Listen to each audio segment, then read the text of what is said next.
Good morning everyone. এখন সকাল 11টার মতন বাজে, 11টা বাজেনি এখনো, 11টার মতন বাজে। আপনার দাদা অফিস চলে গেছে 9টার সময়, ব্রেকফাস্ট করে চান করে সব চলে গেছে। ছেলেকেও খাওয়ানো হয়ে গেছে, আমার চান হয়ে গেছে, কাপড় জামা দেওয়া হয়ে গেছে, কিছু রান্নাও হয়ে গেছে। এখন আপনাদের একটু দেখাবো আলু পটলের রেসিপি।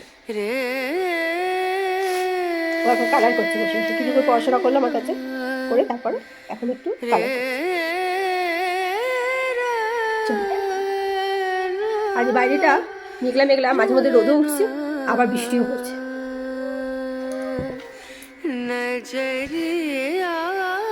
মাঝে মধ্যে বৃষ্টিও পড়ছে, আবার রোদ উঠছে, এখন আবার রোদ।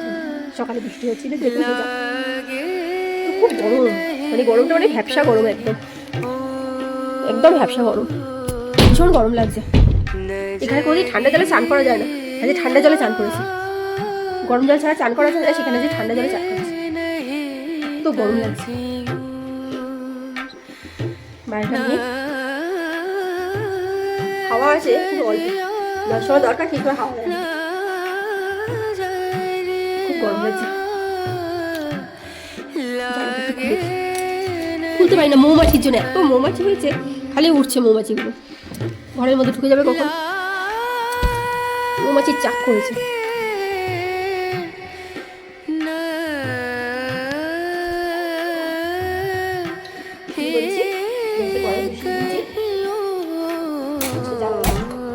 আজকে রান্নাটা করবো সরষের তেল, কড়াই বসিয়ে দিয়েছি, তার মধ্যে দিয়েছি সরষের তেল।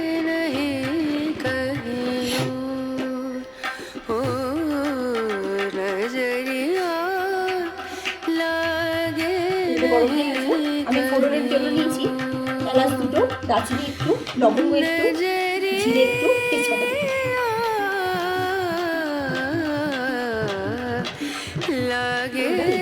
সবই একটু ফাটিয়ে নিচ্ছি।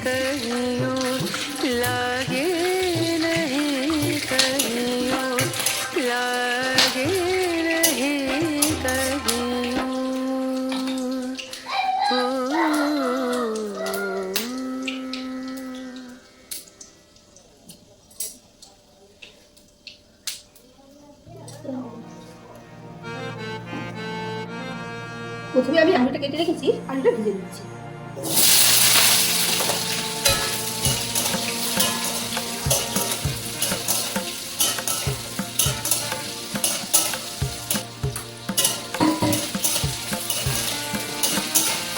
আলুটা খুব বেশি ভাজবো না,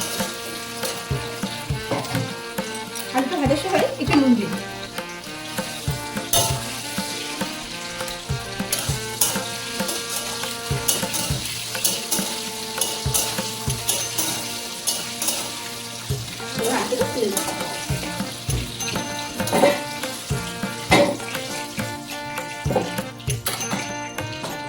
এবার দেবো পটল দিই।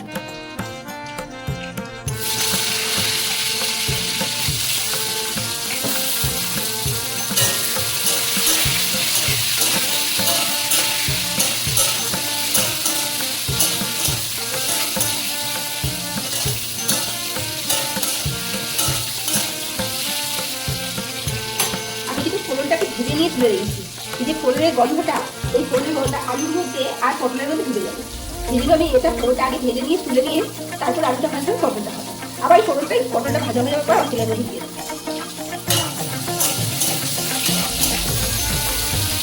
পটলটা ভাজার সময় একটু ঢুকে দেবো।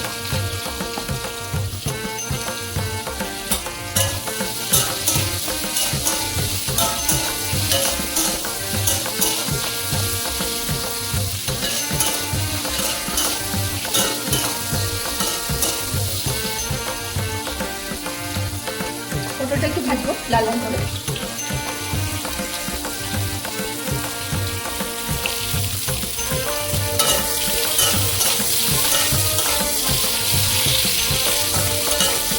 এতে পটলের তরকারিটা খুব সুন্দর হয় খেতে, আর এর মধ্যে ফোড়নের গন্ধগুলো ঢুকে যায় পটলের মধ্যে, আলুর মধ্যে, খেতেও কিন্তু ভালো লাগে।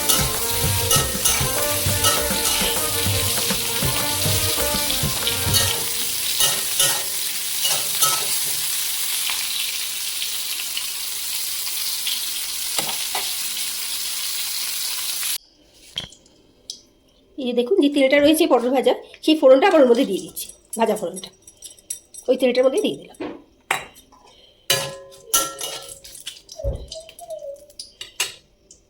এরপর দেবো ওর মধ্যে টমেটো।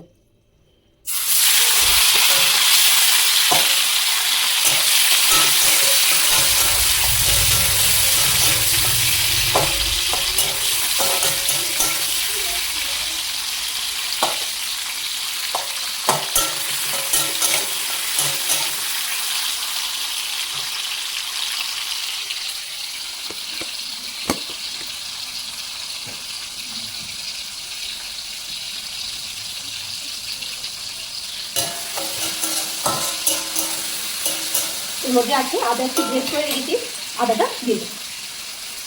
আর আছে কাঁচা লঙ্কা, কাঁচা পাকা লঙ্কা রেখেছি, সেটাও দিই।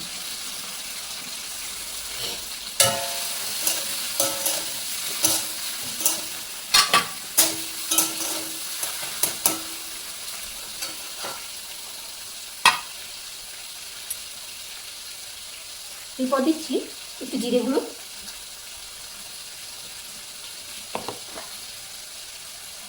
দিচ্ছি হলুদ গুঁড়ো, দিচ্ছি কাশ্মীরি লঙ্কার গুঁড়ো,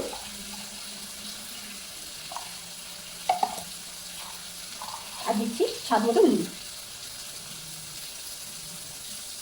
সামান্য একটু জল দিয়ে মশলাটাকে কষাই।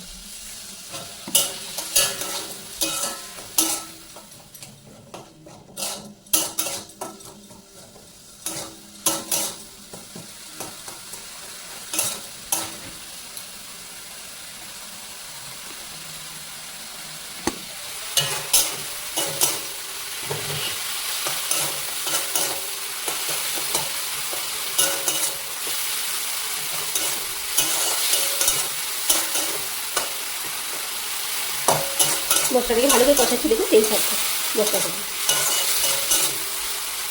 এর মধ্যে দেবো সামান্য একটু চিনি, কারণ নিরামিষ তরকারিতে চিনি ছাড়া ভালো লাগে না, এই সামান্য একটু চিনি দেবো।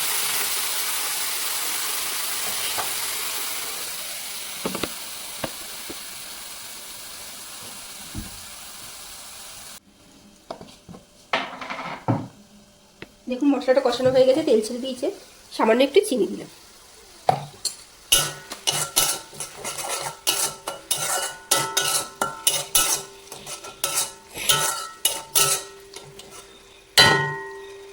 এটা দিয়ে দেবো পটল আলু ভাজাটা।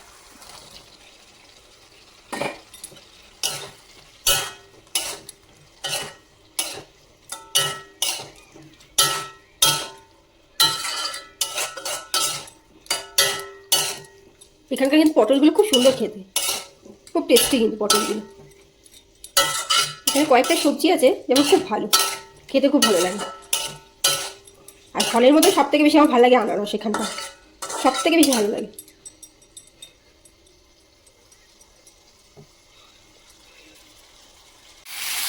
দেখুন এটা কষানো হয়ে গেছে, তেল ছেড়ে গেছে।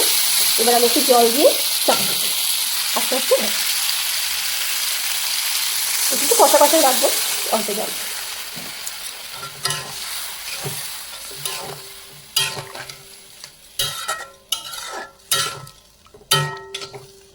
এবার চাপা দিত, আর নামাবার আগে একটুখানি সামান্য ঘি দেবো। দেখুন আমার পটলের তরকারি কতটা হয়েছে দেখি।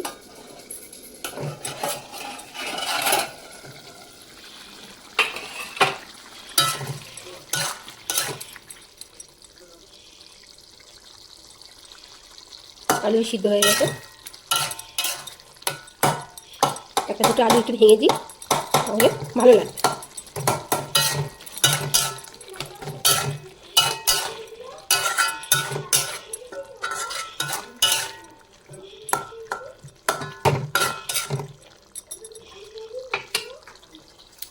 সামান্য একটু ঘি দেবো, দিয়ে নামিয়ে দিচ্ছি।